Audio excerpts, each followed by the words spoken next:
Hola, es un placer tenerte aquí. Antes de comenzar, suscríbete al canal y dale like al vídeo.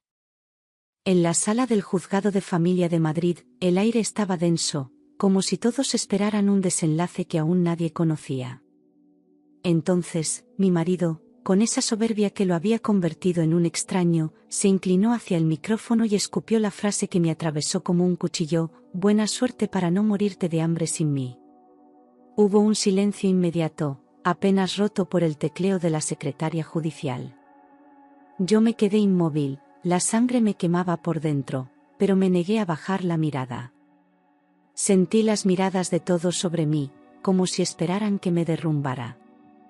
Mi corazón golpeaba fuerte en el pecho, pero apreté los dientes y me aferré a la mesa, respirando hondo.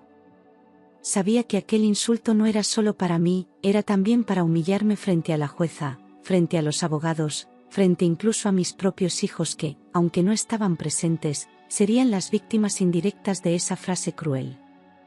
No era la primera vez que intentaba destrozarme con palabras, pero aquel eco resonando en una sala judicial tenía un peso diferente. En ese instante me prometí que no le daría el espectáculo de verme rota, aunque por dentro todo se quebraba. Mientras sus palabras todavía rebotaban en mi cabeza, recordé de golpe todo lo que había dejado atrás por él. Había renunciado a mi trabajo fijo en una tienda de ropa en Lavapiés, un empleo modesto pero seguro, para apoyarlo en su sueño de levantar una empresa de reformas. Yo creía en él, y creía en nosotros. Me ocupaba de la casa, de los niños pequeños, y al mismo tiempo ayudaba con papeleo, facturas y llamadas de clientes. Nunca pedí reconocimiento, pensaba que el éxito de la familia sería también el mío. Pero con los años, en lugar de agradecimiento, recibí indiferencia y desprecio. Era como si todo lo que había hecho hubiera sido borrado de un plumazo, como si nunca hubiera existido. Él se presentaba ante los demás como un hombre hecho a sí mismo, ocultando que yo había sido la sombra silenciosa que sostenía cada paso. Me dolía recordar cómo, mientras yo corría entre pañales, cuentas y presupuestos, él se permitía el lujo de salir con amigos o desaparecer durante días con la excusa del trabajo. Yo había entregado mis mejores años, y ahora me devolvía migajas en forma de humillaciones. En un principio, todo parecía un proyecto común, él y yo juntos, codo a codo, pintando paredes, entregando folletos por las calles de Madrid, celebrando cada pequeño contrato como una victoria. Éramos un equipo, y yo pensaba que ese vínculo se haría más fuerte con el tiempo. Pero apenas la empresa empezó a generar beneficios, lo reconocí menos. Su carácter cambió, su mirada ya no buscaba la mía, y el tono de sus palabras se volvió seco y cortante. Recuerdo noches enteras en las que lo esperaba con la cena servida, y él llegaba tarde, con olor a perfume que no era el mío y excusas que ya ni se molestaba en disimular. Me trataba como si fuera invisible, como si mi presencia fuera un estorbo en su nueva vida. La distancia no se midió en metros, sino en silencios cada vez más largos, en besos que dejaron de existir y en caricias que se transformaron en reproches. Yo seguía esforzándome, convencida de que todo era una fase pasajera, pero en el fondo sabía que lo había perdido. Con el tiempo, sus palabras se convirtieron en dagas que me atravesaban sin descanso. En la cocina, mientras yo preparaba la cena, me soltaba frases como: tú no entiendes de negocios o eres una mantenida. Lo decía con una seguridad cruel, como si disfrutara reduciéndome a nada. Yo apretaba las manos contra la mesa para no temblar y evitaba responder, porque sabía que cualquier intento de defenderme solo acabaría en gritos y portazos. En esas noches de silencio forzado, me tragaba las lágrimas y fingía frente a los niños que todo estaba bien. Ellos no tenían culpa de la soberbia de su padre, ni de la tristeza que me invadía en cada gesto. Me repetía a mí misma que debía ser fuerte, que no podía permitir que la rabia de él se convirtiera también en la mía. Cada día era una batalla interna, y cada frase suya un recordatorio de que, para él, mi valor era inexistente. Una tarde cualquiera, mientras ordenaba sus camisas recién planchadas, noté un papel escondido en el bolsillo de una chaqueta. Era un recibo de hotel en el centro de Madrid, fechado una noche en la que me había dicho que estaba reunido con un cliente. El corazón me golpeó fuerte y sentí un frío recorrerme el cuerpo. Con el papel en la mano, la verdad se volvió imposible de negar. No solo me despreciaba, también me estaba engañando. Cuando se lo enseñé, estalló en gritos y me acusó de no tener derecho a revisar sus cosas. Sus ojos reflejaban furia, no culpa, y su tono altivo intentaba dar la vuelta a la situación, como si la culpable fuese yo. En ese instante comprendí que no había nada que salvar, que el hombre con el que había compartido media vida ya no existía. La traición se sumó al desprecio, y lo poco que quedaba de nuestro matrimonio se rompió para siempre. Al decidir pedir el divorcio, reuní el valor que tantas veces había guardado en silencio. Creí que al menos tendría un mínimo de respeto, pero me equivoqué. Delante de nuestros hijos, con una sonrisa amarga, me acusó de querer arruinarlo y de aprovecharme de lo que él había construido. Como si no recordara que yo había estado allí desde el primer día, levantando con mis manos cada peldaño de la empresa. En medio de esa humillación pública, se atrevió a decir a los niños que yo acabaría limpiando escaleras para poder comer. Sus palabras cayeron como piedra sobre ellos, que miraban confundidos sin entender el alcance de su crueldad. Yo aguanté en silencio, conteniendo las lágrimas, porque sabía que era la última vez que permitiría que me pisoteara de esa manera. Aquella escena no solo selló el final de nuestro matrimonio, también encendió en mí la determinación de no dejarme destruir. En el proceso judicial, mi marido no dudó en ensuciar mi nombre para intentar quedarse con todo. Su abogado presentó documentos alegando que yo no tenía ingresos suficientes, que era incapaz de mantener a los niños y que mi lugar era la casa, no una sala de juicio. Escuchar aquellas palabras me revolvía por dentro, como si los años de esfuerzo nunca hubieran existido. Él sonreía, confiado en que la jueza creería su versión. No se conformaba con el reparto de bienes, quería también la custodia completa, como si arrancarme a mis hijos fuera un trofeo más. Lo vi mirarme con esa frialdad calculada, convencido de que me aplastaría con sus mentiras. Sentí rabia, pero también una fuerza silenciosa que me mantenía en pie.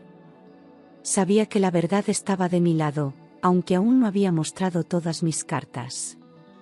Mi abogada, una mujer de carácter fuerte llamada Carmen, fue mi sostén en los momentos más oscuros.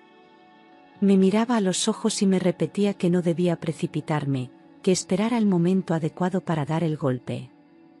Su voz transmitía calma y seguridad, y en medio de tanta hostilidad, sus palabras eran el único lugar donde podía descansar. Ella conocía cada detalle del caso y me recordaba que no estaba tan indefensa como él pensaba. Habíamos preparado una estrategia sólida, aunque yo vivía con miedo a que algo fallara. Carmen insistía en que tuviera paciencia, en que el orgullo de mi marido lo llevaría a confiarse demasiado. Y así fue, cuanto más creía que me tenía contra las cuerdas, más dejaba al descubierto su verdadero rostro. Yo asentía en silencio, aferrándome a su confianza como si fuera un salvavidas en medio de una tormenta. Durante años había conservado facturas, transferencias y contratos de los primeros tiempos de la empresa. Documentos que él pensaba olvidados, pero que yo había guardado con cuidado en una carpeta escondida en el fondo del armario. Eran pruebas de que no había sido una simple acompañante, sino parte activa de la sociedad que habíamos creado. Cada papel llevaba mi nombre y mi firma, y juntos demostraban la verdad. Recordaba aquellas noches en que él me pedía que firmara documentos para pedir préstamos o abrir cuentas. Yo lo hacía confiada, convencida de que luchábamos por un futuro en común. Lo que nunca imaginó es que esos mismos papeles se convertirían en su mayor pesadilla. Mientras él planeaba aplastarme en el juicio, yo tenía en mis manos la llave que podía cambiarlo todo. Pasaba horas en la mesa del salón revisando carpetas antiguas, con miedo a que algún documento faltara o estuviera incompleto.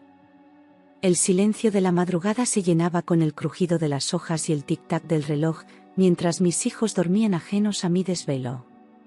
Sentía un nudo en el estómago, pero también la certeza de que aquellos papeles eran mi única defensa frente a un hombre que quería destruirme. Cada folio guardado era un arma contra su arrogancia. El cansancio se mezclaba con la ansiedad, y a veces me sorprendía llorando en silencio sobre las facturas amarillentas. Me repetía que no podía fallar, que si me derrumbaba, él ganaría. Esa sensación me mantenía en pie, incluso cuando las fuerzas se agotaban. Aquellas noches fueron una mezcla de miedo y esperanza, como si cada documento revisado encendiera una chispa en medio de la oscuridad. El día señalado, la sala del juzgado estaba llena de murmullos y miradas curiosas. Mi marido entró con un traje impecable, derrochando seguridad, acompañado de su amante, una mujer joven que no apartaba los ojos de mí con un gesto de desprecio. La jueza repasaba expedientes mientras el aire se volvía pesado, como si todos esperaran un espectáculo. Yo apretaba los puños, consciente de que aquel momento definiría mi vida. Me senté frente a él, sintiendo como la distancia entre nuestras sillas era un abismo lleno de rencor. Su sonrisa arrogante me hería más que sus palabras, como si estuviera seguro de que todo acabaría a su favor. Pero detrás de mis ojos cansados se escondía la calma de quien guarda un secreto. No había marcha atrás, había llegado la hora de demostrar quién decía la verdad. El abogado de mi marido se levantó con paso firme y comenzó a hablar como si yo fuera un peso muerto en su vida. Describía a su cliente como un hombre ejemplar que me había mantenido durante años, reduciéndome a una carga sin valor.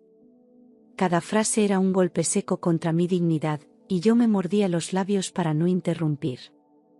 Mi respiración se volvía pesada, pero sabía que debía resistir.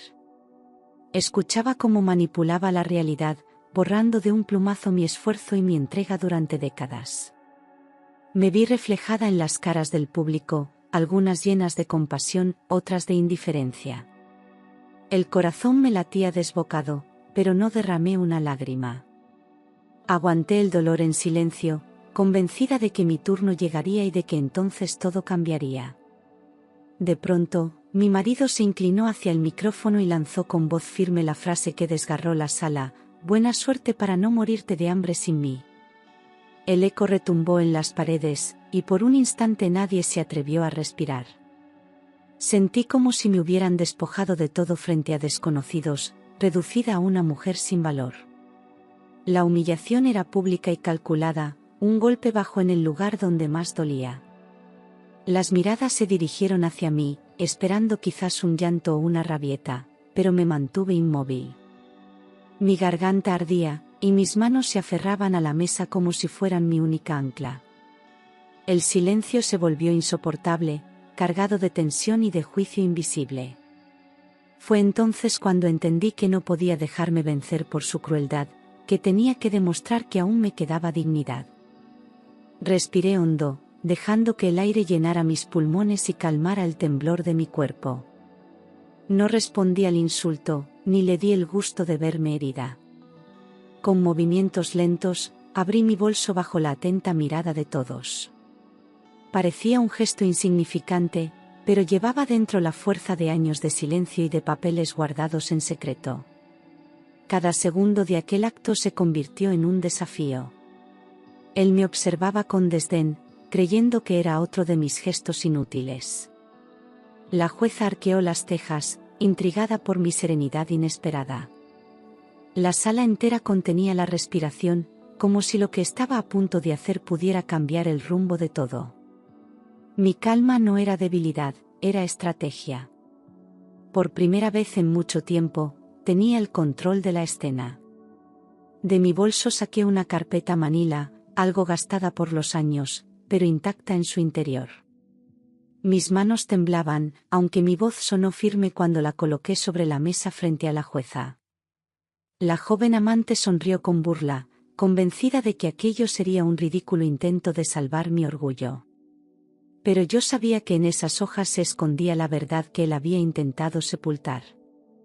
La jueza tomó la carpeta con cuidado, abrió el sobre y comenzó a revisar los documentos.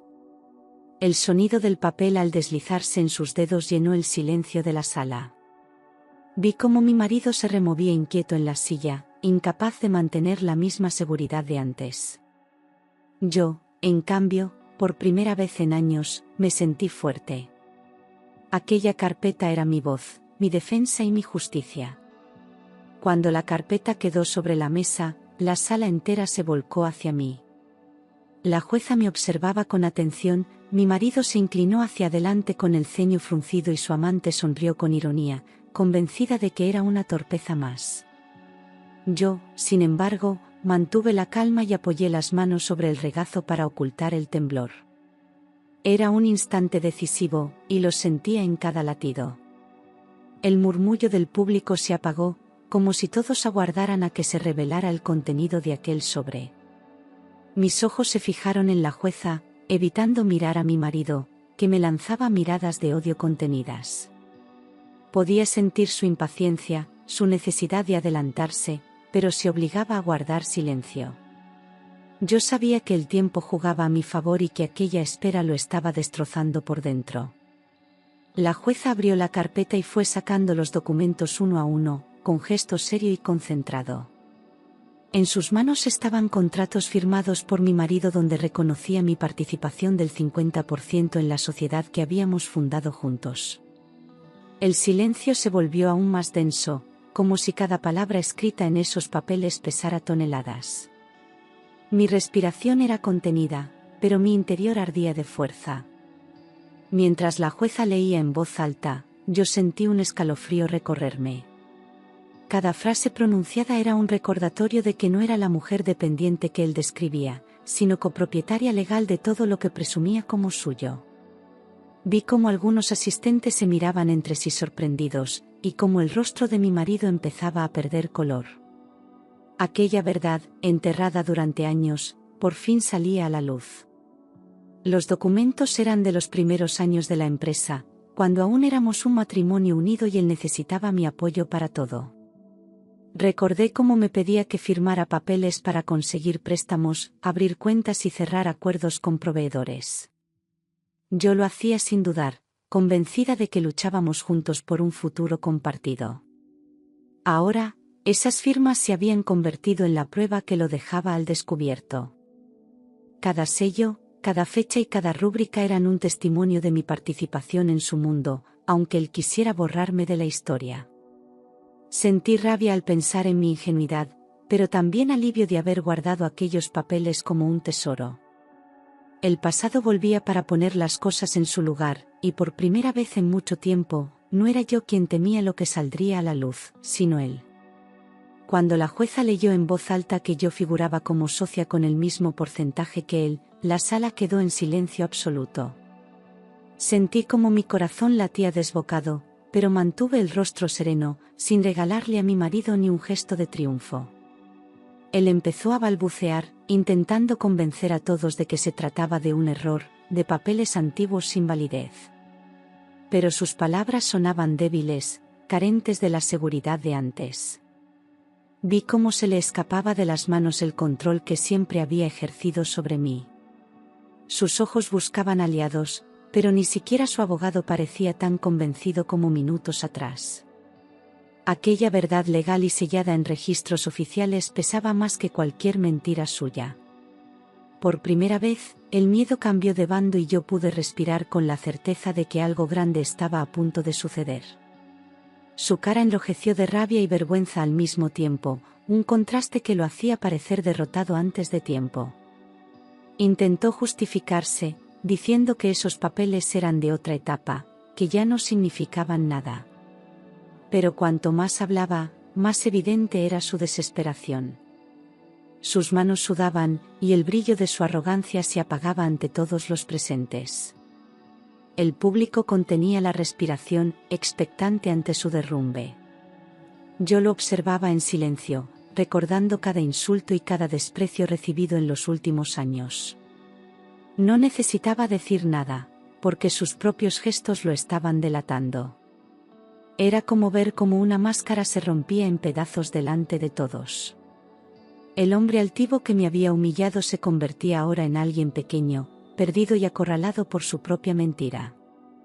El letrado, consciente de que la situación se le escapaba de las manos, intentó intervenir con argumentos torpes.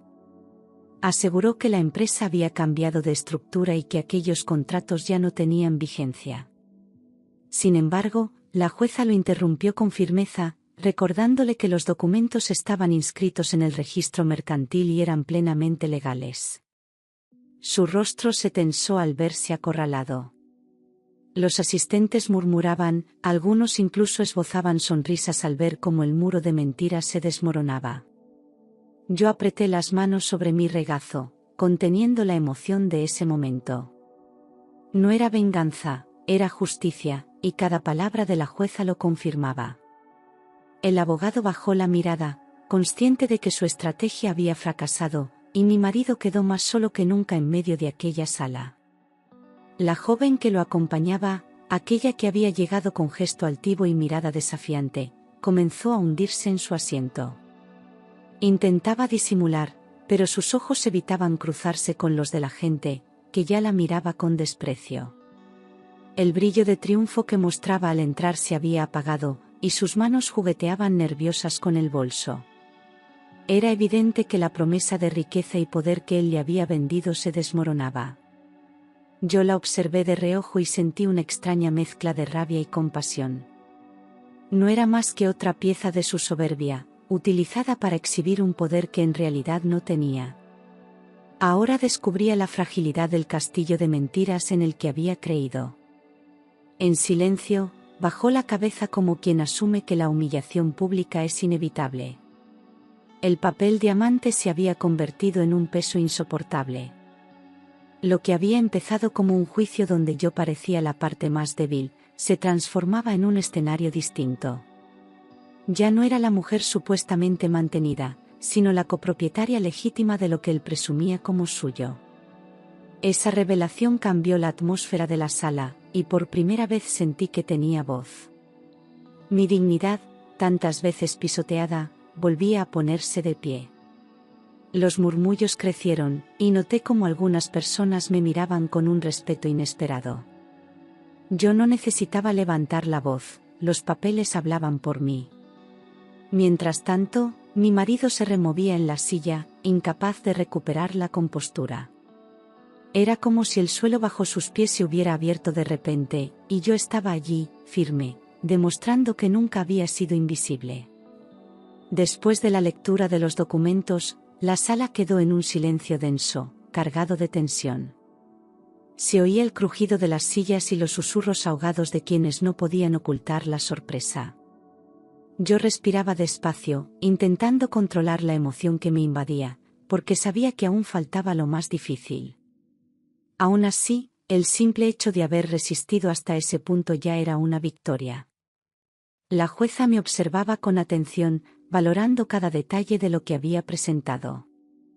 Su mirada no era de compasión, sino de reconocimiento hacia alguien que había sabido defenderse.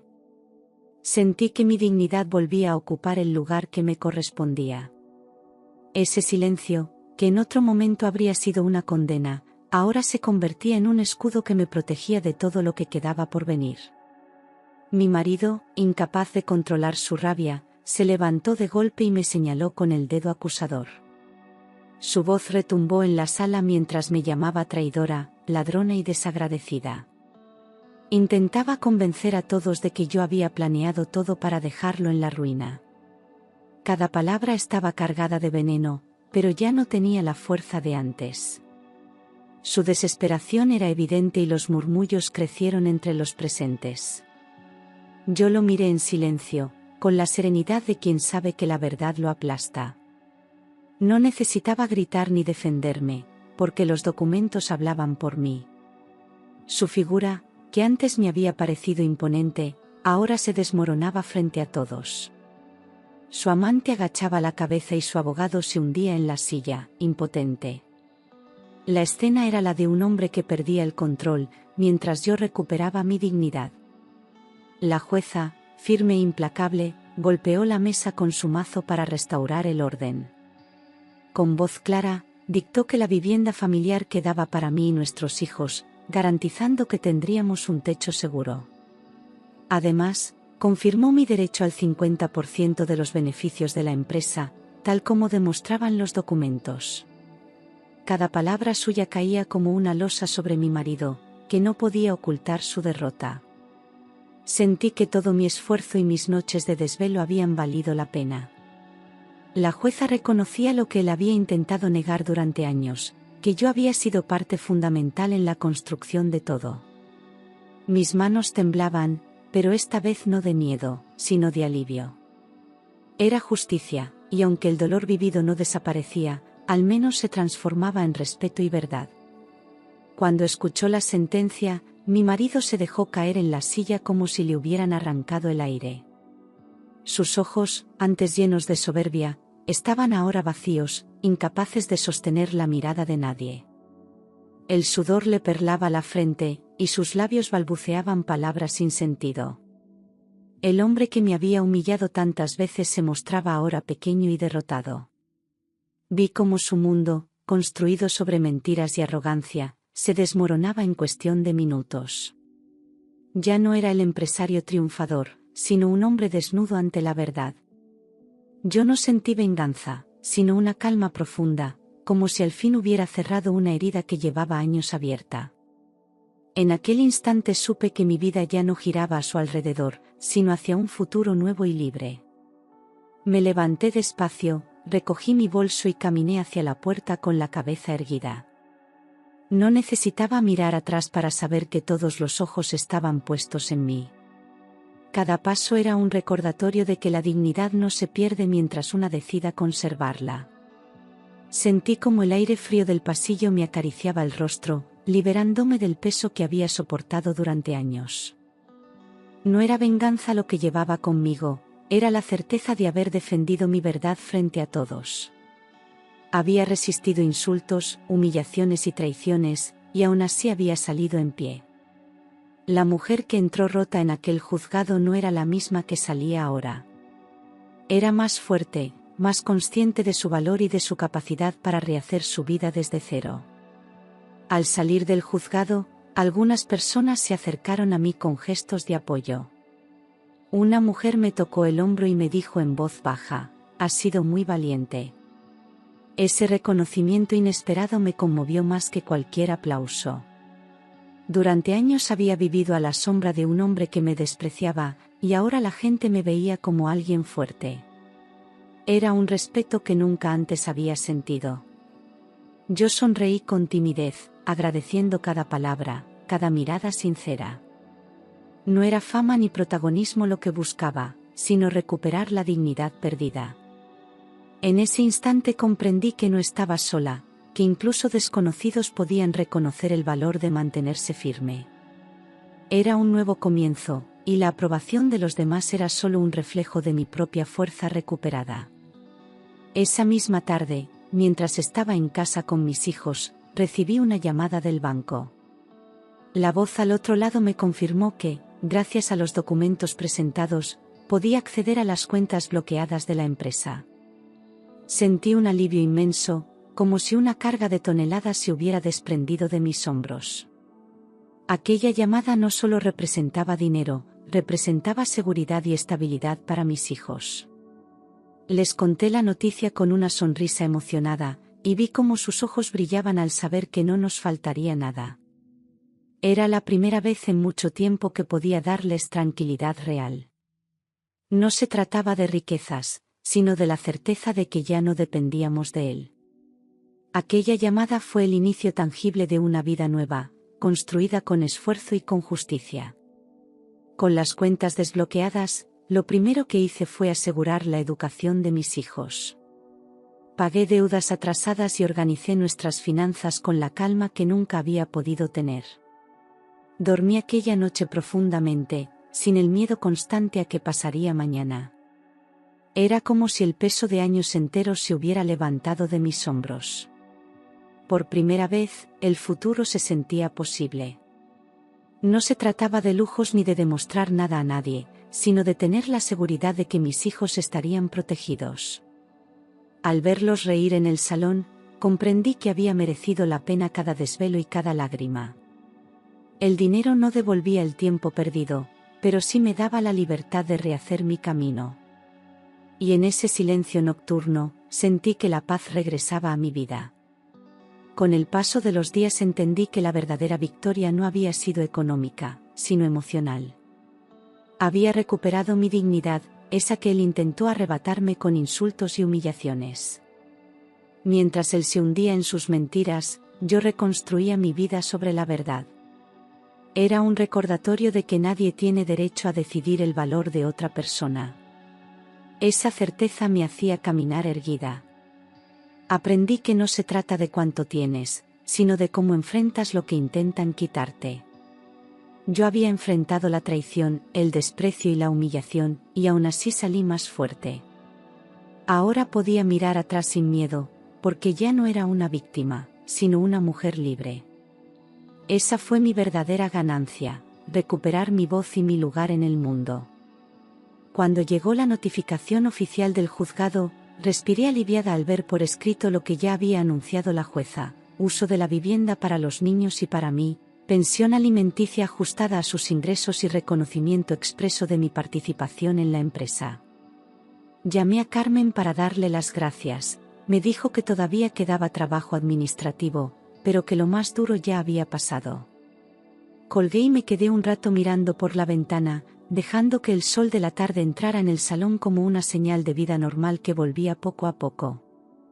En los días siguientes, me senté con un cuaderno y una calculadora a poner orden en todo: recibos, matrículas del colegio, actividades de los niños, gastos de la casa. Abrí una cuenta nueva a mi nombre y establecí domicilios con cuidado, prometiéndome no volver a vivir a oscuras. Llamé a proveedores antiguos de la empresa para solicitar copias de algunos contratos y cerrar cabos sueltos. No era rencor, era higiene, dejar cada cosa en su sitio para que nada pudiera volverse en mi contra. También hablé con los niños con calma, sin dramatismos ni mentiras. Les expliqué que su padre y yo ya no vivíamos juntos, que eso no cambiaba el amor que sentíamos por ellos y que siempre podrían preguntar lo que quisieran. Les prometí que no escucharían gritos en casa ni verían puertas dando portazos. Les enseñé el calendario de visitas acordado y les dejé dibujar en él, para que lo sintieran suyo y no una imposición fría. Me sorprendió su madurez, esa forma silenciosa en la que los hijos nos enseñan a ser mejores. Mi ex quería seguir aparentando fortaleza, pero el tono de sus mensajes cambió. Pasó de la amenaza velada a la corrección formal, como si por fin entendiera que el teatro se había terminado. Aceptó recoger a los niños en el portal para evitar escenas y empezó a cumplir los horarios. No hubo reconciliaciones ni disculpas grandilocuentes, solo un cansancio que a mí me supo a paz. Yo respondía con educación y distancia, porque había aprendido que la serenidad también es un límite. Una mañana, mientras hacía la compra, me encontré con una antigua clienta de los primeros años de la empresa. Me preguntó cómo estaba y tras escucharme, me ofreció colaborar en la reforma de su local, esta vez facturando yo como autónoma. Volví a casa con pan, tomates y una propuesta que me ilusionaba. Llamé a un electricista y a un pintor de confianza y preparé un presupuesto honesto, sin prometer imposibles. Era trabajo real, a mi ritmo, con mis reglas y sin tener que pedir permiso a nadie. Empecé a recuperar rutinas que había olvidado: caminar por el retiro los domingos, volver a leer antes de dormir, llamar a amigas que se habían ido quedando en los márgenes de mi vida. Acepté que necesitaba hablar con una psicóloga y pedí cita, no para revolver el pasado sin fin, sino para aprender a no repetirlo. Salía de las sesiones más ligera, con ejercicios sencillos para cuando el miedo quisiera volver a colarse por la puerta. La dignidad, supe entonces, también se entrena. Un sábado cambié los muebles del salón de sitio con los niños y colgamos fotos nuevas en la pared. Guardé en una caja los objetos que ya no nos contaban ninguna historia y llevé varios al punto limpio. La casa tenía otra luz, quizá porque yo también la tenía. Cocinamos pasta, abrimos una botella de vino barato y brindamos por lo que venía. No necesitábamos grandes celebraciones, solo esa sensación de hogar que no se habita con dinero, sino con respeto. Carmen me llamó para cerrar el último trámite, la actualización del registro y el abono de los beneficios atrasados que me correspondían. Firmé los papeles con una calma que no conocía. Decidí reservar una parte para un pequeño colchón, otra para la universidad de los niños y otra para invertir con prudencia en mi nueva actividad. No había prisa por crecer, solo ganas de hacerlo bien. Sentí que, por fin, la palabra mañana no me daba vértigo. Algunas noches todavía me visitaba el eco de aquella frase cruel, pero ya no se quedaba. Cuando aparecía, la contradecía con hechos, la mesa con cuentas claras, el calendario de los niños, los contratos firmados a mi nombre, mi propio trabajo. Me recordaba que no era la mujer que él describió, sino la que había atravesado el incendio y había salido con lo imprescindible, la piel, la voz y el paso firme. El resto, lo iba reconstruyendo sin prisa. Un domingo de primavera, sentada en una terraza de lavapiés, escribí una carta para mí misma. No era una despedida, era un comienzo. Leí en voz baja lo que había aprendido, que la vida no se mide por lo que te quitan, sino por lo que decides proteger, que el amor propio no grita, sostiene, que la verdad no necesita venganza, solo espacio. Doblé la carta y la guardé en el bolso, el mismo donde un día escondí los papeles que me salvaron. Pedí otro café y sonreí. Por fin, el futuro estaba, simple y claro, delante de mí.